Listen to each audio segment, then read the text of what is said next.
அம்மாவின் தொண்டர்கள் ஓர் அணியில் இணையணும்னு நானும் இதுவரை அதுக்கு வாய்ப்பு இருக்கும் என்று எதிர்பார்த்தேன். அது இல்லை, துரோகம் தலைவிரித்தாடுகிறது. அது கடந்த 1.5 மாதமா பார்த்தா துரோகம் ஊருக்கு ஊரு போய்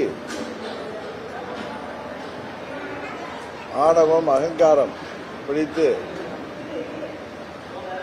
சவுண்ட் பார்ட்டி மாதிரி ஒவ்வொரு ஊரா போயிட்டு வர்றதை பார்த்ததும் இதற்கு திருந்துவதற்கு வாய்ப்பே இல்லை.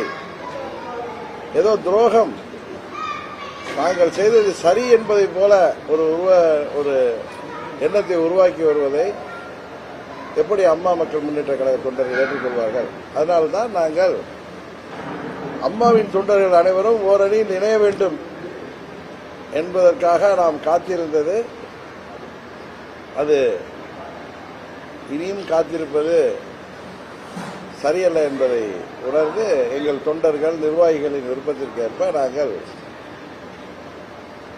எங்கள் வழியிலே செல்கிறோம்.